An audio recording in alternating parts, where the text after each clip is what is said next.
ഈ ഭൂമി, ഇവിടെ ജീവിക്കുന്ന നമ്മൾ, ഇവിടെ ഇതാ ധാരാളക്കണക്കിന് ആളുകളുടെ വ്യത്യസ്തങ്ങളായ സ്വഭാവങ്ങളും പെരുമാറ്റ രീതികളും കണ്ടുകൊണ്ടിരിക്കുകയാണ്. ഇവിടെ വാസ്തവത്തിൽ മനുഷ്യൻ എപ്പോഴും വല്ലാതെ സങ്കടപ്പെടുന്നു. എത്രയോ ആളുകൾ ഇവിടെ കഷ്ടപ്പെടുന്നല്ലോ, അവർക്കൊക്കെ ഒരു സുഖം ഇനി എന്നാണ് റബ്ബേ കിട്ടുക? നേരെ മറിച്ചും നമ്മൾ ആശങ്കിക്കാറുണ്ട്. അല്ലാഹുവേ, ഒരുപാട് ആളുകൾ ഇവിടെ വല്ലാതെ ധിക്കാരം പ്രവർത്തിക്കുന്നല്ലോ, അവരുടെയൊക്കെ ധിക്കാരത്തിന് തക്കതായ ഒരു ശിക്ഷ എപ്പോഴാണ് അവർക്കൊക്കെ ലഭ്യമാവുക എന്നിങ്ങനെ രണ്ട് രൂപത്തിലും സഹോദരങ്ങളെ നമ്മുടെ മനസ്സിൽ ചിന്ത വരാറുണ്ട്. ഈ ചിന്തകൾക്കെല്ലാമുള്ള പരിഹാര മാർഗമാണ് നമുക്ക് മടങ്ങിപ്പോകാനുള്ള പരലോകം എന്ന് നമ്മൾ മനസ്സിലാക്കുക. അവിടെയാണ് നമ്മൾ അറിയേണ്ടത്, ഈ ദുനിയാവിൽ ഇവിടെ ആരെന്ത് ചെയ്താലും പണമുണ്ടെങ്കിൽ രക്ഷപ്പെടാൻ കഴിയുന്ന ദുനിയാവാണ്, സ്വാധീനമുണ്ടെങ്കിൽ രക്ഷപ്പെടാൻ കഴിയാവുന്ന ദുനിയാവാണ്, സമ്പത്തുണ്ടെങ്കിൽ രക്ഷപ്പെടാൻ കഴിയാവുന്ന ദുനിയാവാണ്. എന്നാൽ നാളെ പരലോകത്തത് നടക്കുമോ? സമ്പത്തുള്ളവന്റെ സമ്പത്ത് കൊണ്ട് പ്രയോജനമുണ്ടോ? അവന്റേതായ അധികാര സ്വാധീനം കൊണ്ട് ധിക്കാരികൾക്ക് അവിടെ ഫലപ്രദമായ എന്തെങ്കിലും ചെയ്യാനാകുമോ? ഈ ലോകത്തെ അപേക്ഷിച്ച് പരലോകത്തിനുള്ള ഏറ്റവും വലിയ മഹത്വം അവിടെയതാ മനുഷ്യൻ വിലപിക്കുന്നവര് രംഗം വിശുദ്ധ ഖുർആൻ പറയുന്നുണ്ട്.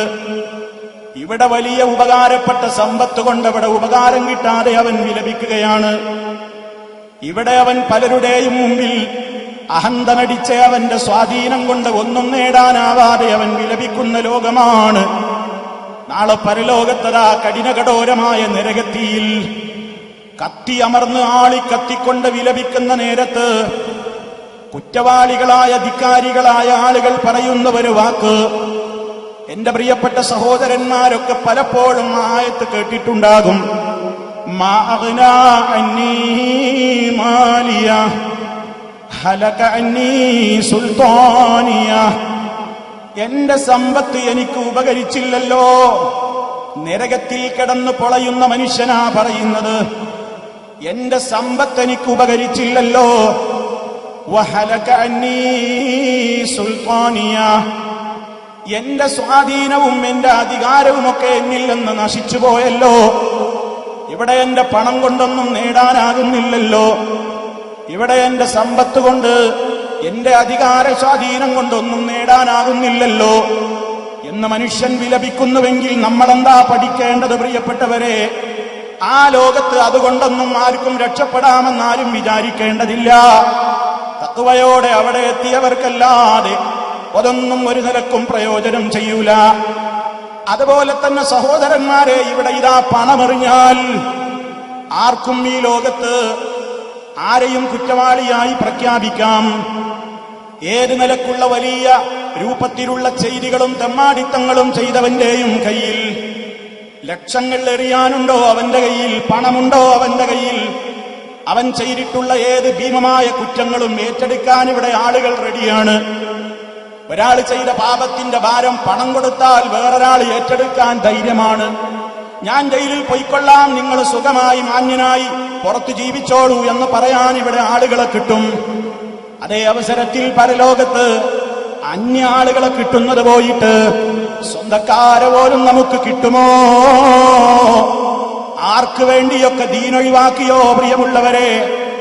ആർക്കൊക്കെ വേണ്ടി അള്ളാന്റെ ദീനിനെ മാറ്റിവെച്ചിട്ട് ദുനിയാവിൽ ആരെയൊക്കെ സ്നേഹിച്ചുവോ അവരെങ്കിലും നാളെ പരലോകത്ത് നമ്മെ രക്ഷപ്പെടുത്താനോ നമ്മുടെ കൂടെയോ നമുക്ക് തുണയായിട്ടോ തണിയായിട്ടോ ഉണ്ടോ പ്രിയപ്പെട്ടവരെ? ഇല്ലെന്നല്ലേ അല്ലാഹ് പറയുന്നത്.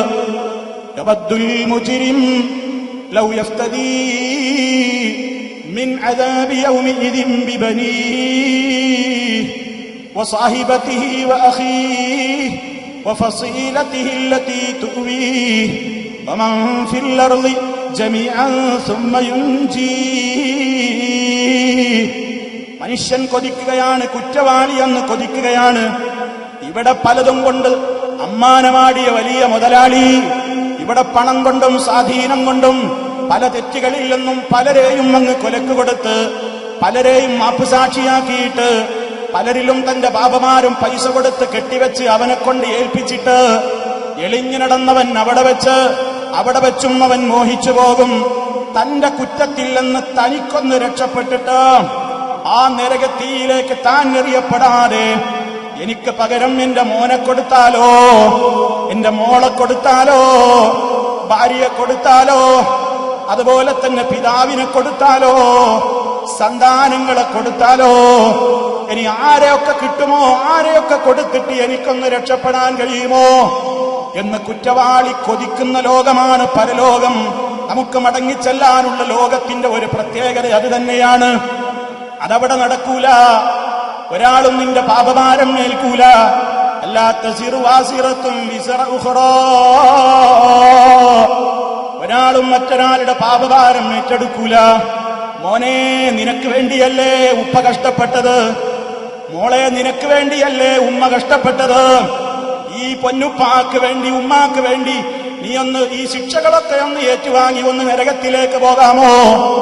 അവിടെ വിളിയില്ല, അവിടെ ഏറ്റെടുക്കലില്ല, ഓടലാണ്, ഓടി രക്ഷപ്പെടലാണ്. യൗമ യഫിറുൽ മർഉ മിൻ അഖീഹി വഉമ്മിഹി വഅബീഹി വസാഹിബതിഹി വബനീഹി ലികുല്ലി ഇംറിഇൻ മിൻഹും യൗമഇദിൻ ശഅ്നുൻ യുഗ്നീഹി.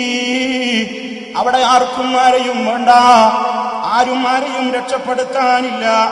അതുകൊണ്ട് സഹോദരന്മാരെ, ശരിയായ അളവിൽ നമുക്ക് പാരത്രികമായ ലോകത്ത് അവിടെ രക്ഷപ്പെടണമെങ്കിൽ നമ്മുടെ അമലല്ലാതെ നമ്മെ രക്ഷപ്പെടുത്തൂല. ആരും അവിടെ നമുക്ക് തുണയായിട്ട് വരാനില്ല. മാത്രമല്ല, പരലോകത്തിന്റെ മറ്റൊരു പ്രത്യേകത, നമ്മളിവിടെ എന്ത് കഷ്ടപ്പെട്ടിട്ടുണ്ടോ അതൊരാളും അറിഞ്ഞില്ലെന്ന് വിചാരിച്ച് സങ്കടപ്പെടണ്ട. അതൊക്കെ അറിയുന്ന നാഥന്റെ കോടതിയിൽ വരുമ്പോ അണുത്തൂക്കം നിങ്ങൾ അർഹതപ്പെട്ടതുണ്ടെങ്കിൽ റബ്ബ് അവിടെ തരാതിരിക്കൂല. അണുത്തൂക്കം തെറ്റ് ചെയ്തിട്ടുണ്ടെങ്കിൽ അതും അവിടെ കാണാതെ പോകൂല. കൃത്യമായി അതിനവിടെ സംവിധാനങ്ങളുണ്ട്. ഇവിടെ ഇതാ തിന്മ ചെയ്ത ആളുകളെ പിടിക്കപ്പെട്ടാൽ പോലും കൃത്യമായ തുല്യനീതിയോടുകൂടെ ശിക്ഷ വിധിക്കാൻ എന്താ ഇവിടെ സംവിധാനമുള്ളത്? നന്മ ചെയ്തവർക്ക് തക്കതായ കൂലി ഇവിടെ നിന്ന് കിട്ടുന്നുണ്ടോ? തിന്മ ചെയ്ത തെമ്മാടികൾക്ക് തക്കതായ നിലക്കുള്ള ശിക്ഷ ഇവിടുന്ന് കിട്ടുന്നുണ്ടോ?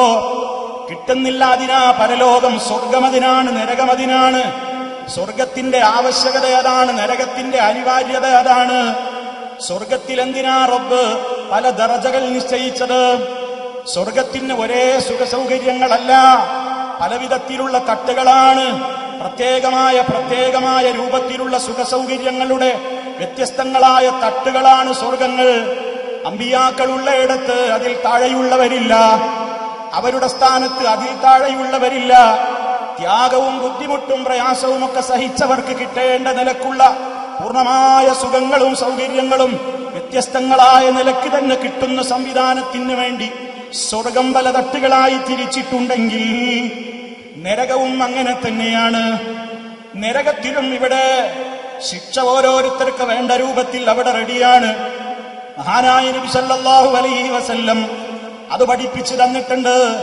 നരകത്തിൽ എറിയപ്പെടുന്ന ആളുകൾ തന്നെയും അതേ അവരുടെ തന്നെ ശരീരം അത് അവരുടേതായ നിര്യാണി വരെ തീയിൽ മൂടുന്ന ആളുകളുണ്ട്. അതേറ്റവും ചുരുങ്ങിയ ശിക്ഷയാണ്, ഏറ്റവും ലളിതമായ ശിക്ഷയാണ് പറഞ്ഞത്. അതുപോലെ തന്നെ അവന്റെ കാൽമുട്ട് വരെ നരകത്തിയിൽ മുങ്ങി നിൽപ്പുള്ളവരുണ്ട്, അരവരെ നരകാഗ്നി നക്കി തുടക്കുന്നവരുണ്ട്, കഴുത്ത് വരെ മൂടുന്നവരുണ്ട്. നരകത്തിനും വ്യത്യസ്തങ്ങളായ തട്ടുകളും ശിക്ഷാരീതികളും നിശ്ചയിച്ചിട്ടുള്ളത് അവിടെ കൃത്യമായ നിലക്ക് ഇവിടെ നമ്മൾ ഓരോരുത്തരും ചെയ്തതിന്റെ കൃത്യമായ അളവിൽ അവിടെ ശിക്ഷയും കിട്ടാൻ വേണ്ടി തന്നെയാണ്. ഇതൊക്കെ റബ്ബ് ഒരുക്കി വെച്ചിട്ടുള്ള ഒരു ലോകം ആവശ്യമാണെന്ന് ബുദ്ധിയുള്ള ആരും സമ്മതിക്കുന്ന യാഥാർത്ഥ്യമാണ്. പക്ഷേ ഇങ്ങനെ ഒരു ലോകമുണ്ടെന്ന് ചെറുപ്പത്തിൽ മദ്രസയിൽ വെച്ച് ഈമാൻ കാര്യങ്ങൾ 6 കാര്യങ്ങൾ പഠിച്ചപ്പോൾ അഞ്ചാമതായി പരലോകത്തിലുള്ള വിശ്വാസം എന്നൊക്കെ പറഞ്ഞുവെന്നതല്ലാതെ അത് നമ്മുടെ മനസ്സിലങ്ങ് കടന്നു ചെന്നിട്ടുണ്ടോ ഉപ്പമാരെ? അത് നമ്മുടെ മനസ്സിലേക്ക് അങ്ങ് ദൃഢമായി തുളച്ചു കയറിയിട്ടുണ്ടോ ഉമ്മമാരെ? ചിന്തിക്ക്. അല്ലാഹ് എന്താ പറയുന്നത്? വഹും ഫീ ഗഫ്ലത്തിൻ മുഅ്രിദൂൻ. ജനങ്ങൾക്കിതാ അവരുടെ ഹിസാബിന്റെ ദിവസം വളരെ അടുത്തെത്തിക്കഴിഞ്ഞു. ഹിസാബ് പരലോകത്ത് വരാനുള്ള, മരണാനന്തരം നമ്മൾ അനുഭവിക്കേണ്ടുന്ന വിചാരണയുടെ ദിവസം ഇതാ വളരെ അടുത്തെത്തിക്കഴിഞ്ഞു. പക്ഷേ ജനങ്ങളതാ അതിനെക്കുറിച്ച് ചിന്തിക്കാതെ ഗഫ്ലത്തിലായി കഴിയുകയാണ്, അശ്രദ്ധയിലായി കഴിയുകയാണ്. താൽക്കാലികമായ സുഖത്തിന് നമ്മൾ ഇതൊക്കെ അറിഞ്ഞിട്ടും പ്രാധാന്യം നൽകുകയാണ്. ദുനിയാവിന് വേണ്ടി മാത്രം ചിന്തിക്കുകയാണ്. എല്ലാം മറന്നുകൊണ്ട് ജീവിക്കുകയാണ്. പണത്തിന് വേണ്ടി എന്തും ചെയ്യുകയാണ്. പണം കൊണ്ട് അമ്മാനമാടുകയാണ്. പണം കൊണ്ട് എന്തും വെട്ടിപ്പിടിക്കുകയാണ്. ദുനിയാവ് മാത്രമാണ് ചിന്തിക്കുന്നത്. ആഖിറത്തെക്കുറിച്ച് കേട്ടുകേൾവികളാ ഉള്ളത്. ശരിക്കും വിശ്വാസം കടന്നു ചെന്നിട്ടില്ല. അതല്ലേ വിശുദ്ധ ഖുർആൻ പറയുന്നത്, ബൽ തുസിറൂനൽ ഹയാത്തദ് ദുനിയാ വൽ ആഖിറതു ഖൈറുൻ വഅബ്ഖാ. തിരഞ്ഞെടുക്കുന്നത് അടുത്ത ജീവിതത്തെയാണ്. അവര് തെരഞ്ഞെടുക്കുന്നത്, നിങ്ങൾ തെരഞ്ഞെടുക്കുന്നത് ഐഹിക ജീവിതത്തെ എത്രേ തെരഞ്ഞെടുക്കുന്നത്? ഏത് സ്ഥിതിയിലാണ് നമ്മൾ ഈ ദുന്യാവിന് പ്രാധാന്യം കൊടുക്കുന്നത്? ആഖിറമാണ് ഉത്തമമായ ലോകമെന്നറിഞ്ഞിട്ടും ദുന്യാവ് ശാശ്വതമല്ല. ഇവിടെ 10, 60, 70 കൊല്ലം, അല്ലെങ്കിൽ അതിന്റെയും എത്രയോ താഴെയുള്ള കൊല്ലം ജീവിച്ചിവിടെ നിന്ന് മടങ്ങിപ്പോകേണ്ടവരാണെന്ന ബോധമില്ലാതെ, ശാശ്വതമായ ലോകം മരണാനന്തരം മടങ്ങിച്ചെല്ലാനുള്ള ലോകമാണെന്ന ബോധമില്ലാതെ ഈ ദുന്യാവിന് വേണ്ടി മാത്രം ജീവിക്കുകയാണല്ലോ ആളുകൾ എന്ന് വിശുദ്ധ ഖുർആൻ പറയുമ്പോ, തൊട്ടടുത്ത് തന്നെ നമ്മുടെ കൂടെ തന്നെ നടന്നുകൊണ്ടിരിക്കുന്ന മരണപ്പറ്റി ചിന്തയില്ലാതെ നടക്കുമ്പോ, മഹാനായ സിദ്ദീഖുൽ അക്ബർ റളിയല്ലാഹു അൻഹു പോലും പറഞ്ഞില്ലേ, കുല്ലും ബിഇൻ മുസബ്ബഹുൻ ഫീ അഹ്ലിഹി വൽ മൗതു അദ്നാ മിൻ ശറാകീന അഹ്ലിഹി. ഓരോ മനുഷ്യനുമതാ അവനിങ്ങനെ പ്രഭാതത്തിൽ എഴുന്നേൽക്കുന്നു, പ്രഭാതത്തിൽ അവൻ കഴിയുന്നു. പക്ഷേ അപ്പോഴും അവന്റെ കുടുംബത്തിൽ അവനിങ്ങനെ കഴിയുമ്പോഴും, നാട്ടിലൂടെ നടക്കുമ്പോഴും, തൊഴിൽ ചെയ്യുമ്പോഴും, റോട്ടിലിറങ്ങുമ്പോഴും, വീട്ടിലാകുമ്പോഴും, ജീവിതത്തിന്റെ വ്യത്യസ്ത ഘട്ടങ്ങളിൽ ഏർപ്പെടുമ്പോഴുമൊക്കെ മനുഷ്യൻ ചിന്തിക്കുന്നില്ലല്ലോ, വൽ മൗതു അദ്നാ. മരണം എത്ര അടുത്താ ഉമ്മമാരെ, മരണം എത്ര അടുത്താണ് ഉപ്പമാരെ നമ്മുടെ. മിൻ ശറാകിൻ അലിഹി, അവൻ അണിഞ്ഞിട്ടുള്ള, അവന്റെ കാലിൽ ധരിച്ചിട്ടുള്ള ചെരുപ്പിന്റെ വാറിനേക്കാൾ, മനുഷ്യന്റെ ബോഡിയോട് ഒട്ടി നിൽക്കുന്ന അവന്റേതായ ചെരുപ്പിന്റെ വാറിനേക്കാളും മരണം തൊട്ട് മുട്ടി നിൽക്കുമ്പോഴും അതിനെക്കുറിച്ച് ചിന്തയില്ലാതെയല്ലേ മനുഷ്യൻ ഇങ്ങനെ ജീവിക്കുന്നത് എന്ന് മഹാനായ സിദ്ദീഖുൽ അക്ബർ റളിയല്ലാഹു തആല അൻഹു പറയുമ്പോ നമ്മൾ കാണുന്നില്ലേ, രോഗികളായ എത്രയോ ആളുകൾ കൊല്ലങ്ങളോളമായി ഹോസ്പിറ്റലുകളിലും ICUവിലും വീടുകളിലുമൊക്കെ ബോധമില്ലാതെ കിടക്കുകയാണ്. അവരിപ്പോഴും മരിച്ചിട്ടില്ല.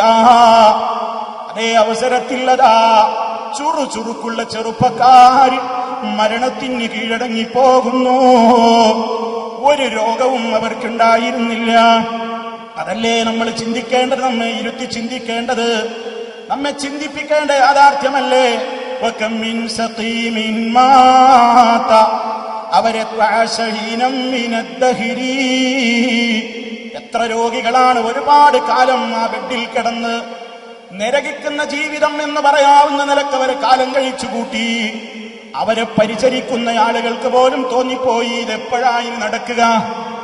അങ്ങനെ ഖിദ്മത്ത് ചെയ്തിരുന്നവരും ശുശ്രൂഷിച്ചവർക്ക് പോലും ഭാരം തോന്നുന്ന, അല്ലാഹു നമ്മെ കാത്ത് രക്ഷിക്കുമാറാകട്ടെ, അങ്ങനത്തെ ഒരു ഘട്ടത്തിലെത്തിയിട്ടും മരിക്കാതെ കിടക്കുന്ന എത്രയോ ആളുകൾ ലോകത്തുണ്ട്.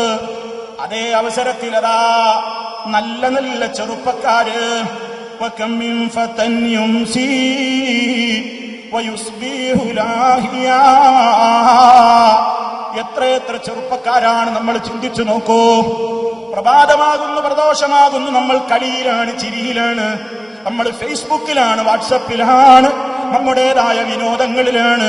അതേ പാട്ടിലും കൂത്തിലും നൃത്തത്തിലും ആട്ടത്തിലും രമിച്ചുകൊണ്ട് പടച്ച റബ്ബിനെ കുറിച്ച് ചിന്തയില്ലാതെ ജീവിക്കുമ്പോൾ അവനൊന്ന് ചിന്തിച്ചോ, ഒരല്പനേരം ഇതൊക്കെ ഒന്ന് അടക്കി വെച്ചിട്ട് സ്വന്തത്തോടൊന്ന് പറഞ്ഞു പോയോ, വഖദ് നുസിജത് അക്ഫാനുഹു തന്നെ പൊതിയാനുള്ള കഫൻ പുടവ അടുത്ത ടെക്സ്റ്റൈൽസിൽ തുണി ഷോപ്പിൽ എപ്പോഴോ എത്തിക്കഴിഞ്ഞിട്ടുണ്ട്. ആ വെള്ള പുതപ്പിക്കാനുള്ള വെള്ളത്തുണി അതെവിടെയോ എത്തിക്കഴിഞ്ഞു. അത് തുന്നപ്പെട്ട് കഴിഞ്ഞിട്ടുണ്ട്. ഓ പ്രിയമുള്ളവരെ, വീട്ടിൽ നിന്നിറങ്ങുമ്പോ മരിക്കുമെന്ന് വിചാരിച്ചിട്ടാണോ ഇറങ്ങിപ്പോയത്? എത്രയോ ആളുകളെ മയ്യത്തല്ലേ വീട്ടിലേക്ക് കയറി വന്നത്. ചിന്തിക്കാനായില്ലേ നമുക്ക്? മടക്കയാത്രയെ പറ്റി ആലോചിക്കാനായില്ലേ നമുക്ക്? ചിന്തിച്ചു നോക്കൂ പ്രിയമുള്ളവരെ. നല്ല നല്ല ചെറുപ്പക്കാര്, ഞാൻ കഴിഞ്ഞയാഴ്ച വായിച്ചതോർക്കുന്നു. ഈ പ്രദേശത്ത് നടന്ന ഒരു ദുരന്തം എന്റെ മനസ്സിനെ ഇപ്പോഴും അതിന്റെ മനസ്സിൽ തെളിഞ്ഞു നിൽക്കുകയാണ്. വായിച്ചൊരു റിപ്പോർട്ട്. നല്ല ചെറുപ്പക്കാരായ 2 കുട്ടികൾ, 17 വയസ്സുള്ള +1 പഠിക്കുന്ന നല്ല ചെറുപ്പക്കാരായ കുട്ടികൾ, അവർ ഈ പെരിങ്ങത്തൂരിലെ റോട്ടിൽ വെച്ച് പിടഞ്ഞു മരിക്കുന്നവരവസ്ഥയുണ്ടായില്ലേ പ്രിയമുള്ളവരെ? ആ കുരുന്നു മക്കൾക്ക്, ആ സഹോദരങ്ങൾക്ക് അള്ളാഹു പുറത്തു കൊടുക്കുമാറാകട്ടെ. അവരുടെ ഖബറിൽ അള്ളാഹു സമാധാനം നിലനിർത്തി കൊടുക്കുമാറാകട്ടെ. ആ നഷ്ടപ്പെട്ട കുഞ്ഞുങ്ങളെ നഷ്ടപ്പെട്ട വേദനിക്കുന്ന മാതാക്കളില്ലേ, വേദനിക്കുന്ന ഉമ്മമാരില്ലേ, വേദനിക്കുന്ന ഉപ്പമാരില്ലേ, ബന്ധുക്കളില്ലേ, അവർക്കൊക്കെ നീ മനസ്സമാധാനം കൊടുക്കണേ റബ്ബേ. നഷ്ടപ്പെട്ടതിൽ അള്ളാഹുവിന്റെ വിധിയോർത്തുകൊണ്ട് സഹിക്കാനും ആ സഹനം മുഖേന പരലോകത്തവർക്കതൊരു മുതൽ കൂട്ടായി മാറാനും അള്ളാഹു തൗഫീക്ക് നൽകുമാറാകട്ടെ. പക്ഷേ സഹോദരന്മാരെ, പോകേണ്ടവർ ഈ ദുനിയാവിൽ നിന്ന് പോയി, നേരത്തെ പോയി. നമ്മളും പോകാൻ നിൽക്കുന്നു. പോയവരെ കുറിച്ച് ജീവിച്ചിരിക്കുന്നവർക്കൊരു പാഠമില്ലേ? ആ സഹോദരങ്ങൾ പോയതുപോലെ നമുക്കും പോകണ്ടേ നമ്മുടെ ഖബറിലേക്ക്? നമുക്കും പോകണ്ടേ ആ ഒരു ലോകത്തേക്ക്? നമുക്കും പോകേണ്ടതില്ലേ റബ്ബിന്റെ കോടതിയിലേക്ക്? ഓ പ്രിയമുള്ളവരെ, ആ പ്രായത്തിലുള്ള മക്കളോടടക്കം ഞാൻ സൂചിപ്പിക്കുന്നു, അല്ലാത്തവരോടും സൂചിപ്പിക്കുകയാണ്, എന്നോടും സൂചിപ്പിക്കുന്ന മുഴുവൻ ആളുകളോടും സൂചിപ്പിക്കുന്നു. എവിടെ വെച്ച് എങ്ങനെ മരിക്കും എന്ന ഒരു പിടിപാടും ഒരു ഗ്യാരണ്ടിയും ഇല്ലാത്ത ജീവനാണ് നമ്മുടേത്. എവിടെ വെച്ച് ഏത് സമയത്ത് മരിക്കും, എവിടെ വെച്ച് മലക്കുൽ മൗത്ത് നമ്മുടെ റൂഹിനെ പിടികൂടും എന്ന് അറിയാത്തവരാണല്ലോ നമ്മൾ. ഒരാൾക്കും അതറിയില്ല. എവിടെയാണ് തീരുമാനിക്കപ്പെട്ടതെങ്കിൽ ആ പ്രദേശത്തേക്ക് വിസ എടുത്തുകൊണ്ടാണെങ്കിലും ടിക്കറ്റ് എടുത്തുകൊണ്ടാണെങ്കിലും നമ്മൾ പോയിരിക്കും. പക്ഷേ എവിടെ വെച്ച് മരിക്കുന്നു എന്നതല്ല പ്രശ്നം, എങ്ങനെ മരിക്കുന്നു എന്നതാണ് പ്രശ്നം. അതല്ലേ വിശുദ്ധ ഖുർആൻ നമ്മോട് ആവശ്യപ്പെട്ടത്? യാ അയ്യുഹല്ലദീന ആമനുത്തഖുല്ലാഹ്, ഓ വിശ്വാസികളെ, നിങ്ങൾ അല്ലാഹനെ സൂക്ഷിക്കണേ. ഹഖ്ക തുഖാതിഹി, അവനെ സൂക്ഷിക്കേണ്ട മുറപ്രകാരം നിങ്ങൾ സൂക്ഷിക്കണം. വലാ തമൂതുന്ന, നിങ്ങൾ മരിച്ചു പോകല്ല, ഇല്ലാ വഅൻതും മുസ്ലിമൂൻ, മുസ്ലിമീങ്ങളായിക്കൊണ്ടല്ലാതെ നിങ്ങൾ മരിച്ചു പോകരുതേ. എവിടെ വെച്ച് മരിക്കുന്നു എന്നതല്ല, ഏത് രാജ്യത്ത് എന്റെയും നിങ്ങളുടെയും ഖബറൊരുങ്ങുന്നു എന്നതല്ല. നാം മരിക്കുന്ന നിമിഷം, നമ്മൾ ചെന്ന് കിടക്കുന്ന ഖബറിൽ ചെന്ന് കിടക്കുന്ന ആ നിമിഷം മുതൽ നമുക്കവിടെ സമാധാനം വേണം, നമുക്കവിടെ രക്ഷ വേണം, നമുക്കവിടെ സുഖം വേണം, നമുക്കവിടെ സന്തോഷം വേണം. അതിനെന്താ മാർഗം? അത് ചിന്തിച്ചുകൊണ്ടേ നടക്കണം എന്നാണ് അല്ലാഹു തആല പറയുന്നത്. മഹാനായ റസൂലുള്ളാഹി സ്വല്ലല്ലാഹു അലൈഹി വസല്ലം നമ്മോട് പഠിപ്പിച്ചു, നിങ്ങൾ എപ്പോഴും മരണത്തെക്കുറിച്ചുള്ള ചിന്ത ഇങ്ങനെ അധികരിപ്പിക്കണം. മടങ്ങിപ്പോകാനുള്ള ലോകത്തെ കുറിച്ചുള്ള ചിന്ത അധികരിപ്പിക്കണം. കാരണം എന്തെന്നല്ലേ? മരണത്തെക്കുറിച്ചുള്ള യഥാർത്ഥമായ ചിന്ത നമ്മുടെ മനസ്സിൽ ഇല്ലാതെ പോയാൽ കളി നമുക്ക് കൂടുകയാണ്, ലഹരിയിലേക്ക് പോവുകയാണ്. സമാധാനം കിട്ടാൻ വേണ്ടി കഞ്ചാവിന്റെയും ലഹരിയുടെയും മയക്കുമരുന്നുകളുടെയും ലോകത്തേക്ക് നമ്മുടെ ചെറുപ്പക്കാർ നീങ്ങുകയാണ്. പ്രൈമറി തലത്തിലുള്ള കുട്ടികൾ മുതൽ സെക്കൻഡറി തലത്തിലുള്ള കുട്ടികളും അവിടുന്ന് അങ്ങോട്ട് വളർന്നു ചെന്നിട്ടുള്ള കോളേജുകളിൽ, ക്യാമ്പസുകളിലുമൊക്കെ കഞ്ചാവിന്റെ പുകച്ചുരുളുകൾ ഉയരാത്ത ക്യാമ്പസുകൾ കുറവാണ്. മയക്കുമരുന്നിന്റെ സൂചികൾ കൊണ്ട് നടക്കുന്ന എത്രയോ ചെറുപ്പക്കാരും ചെറുപ്പക്കാരികളുമില്ലേ? മുസ്ലിമീങ്ങളുടെ കൂട്ടത്തിലില്ലേ? അതിന്റെ വിൽപ്പനക്കാരില്ലേ? വിൽപ്പനക്കാരികളില്ലേ? ഉമ്മമാരെ, ഞെട്ടിക്കാറില്ലേ പത്രങ്ങളിലെ ചില വാർത്തകൾ? കഞ്ചാവിന്റെ കരിയർമാരായി, കഞ്ചാവിന്റെ വിൽപ്പനക്കാരായി ഇവിടുത്തെ നിയമപാലകന്മാർ, ഇവിടുത്തെ പോലീസ് ഉദ്യോഗസ്ഥന്മാർ പലരെയും അറസ്റ്റ് ചെയ്യുമ്പോ, പിടികൂടുമ്പോ, ആ പിടികൂടുന്ന വിൽപ്പനക്കാരികളിൽ ഈ ഖൈറു ഉമ്മത്തിന്റെ അഥവാ ഉത്തമ സമുദായത്തിൽപ്പെട്ട ഫാത്തിമമാരില്ലേ, ഖൈറുന്നിസമാരില്ലേ, ആയിഷമാരില്ലേ, മുസ്ലിം പേരുള്ള മാപ്പിള പേരുള്ള പെണ്ണുങ്ങൾ വരെ ഈ രൂപത്തിലുള്ള ലഹരിയുടെ വിൽപ്പനക്കാരികളായി അതിന്റെ കരിയർമാരായി രാജ്യത്തിന്റെ വിവിധ ഭാഗങ്ങളിൽ നിന്ന് പിടിക്കപ്പെടുമ്പോ എന്തേ ഈ സമുദായത്തിന് സംഭവിച്ചത്? ഇത്രത്തോളം ഉത്ബോധനങ്ങൾ നടക്കുന്ന ഒരു സമുദായം വേറെയുണ്ടോ? ഇത്രത്തോളം പ്രസംഗങ്ങൾ കേൾക്കുന്ന ഒരു സമുദായം വേറെയുണ്ടോ? ഇത്രത്തോളം വഅ്ള് പരമ്പരകളും പ്രഭാഷണങ്ങളും സെമിനാറുകളും സിംപോസിയങ്ങളും നടത്തപ്പെടുന്ന ഒരു സമുദായം വേറെയുണ്ടോ? എന്നിട്ടും എന്തേ ന്യൂനപക്ഷമാണെന്നറിയപ്പെടുന്ന ഇന്ത്യ രാജ്യത്തുള്ള മുസ്ലിമീങ്ങളിൽ തിന്മയുടെ കാര്യത്തിൽ അവർ ഭൂരിപക്ഷം തന്നെയാണല്ലോ. ഏത് തിന്മയിലായി മുസ്ലിം പേരുള്ളവരില്ലാത്തത്? ഏത് മോശത്തരങ്ങളിലാണ് അവർ പിടിക്കപ്പെടാത്തത്?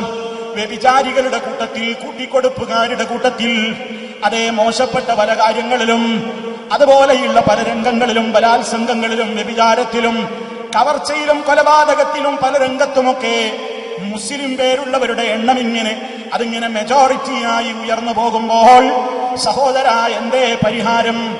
ആരും ആരെയും കുറ്റപ്പെടുത്തേണ്ടതില്ല. ഈ സമുദായത്തിലെ മെമ്പർമാരൊന്ന് സ്വന്തത്തോട് ചോദിക്ക്, എനിക്കെന്റെ റബ്ബിൽ അടിയുറച്ച വിശ്വാസമുണ്ടോ? എനിക്കും മരിച്ചു പോകണം, പരലോകത്തെനിക്ക് എത്തിച്ചേരണം, എനിക്കെന്റെ ഖബറുണ്ട്, ആ ബോധം നമ്മുടെ മനസ്സിലുണ്ടോ?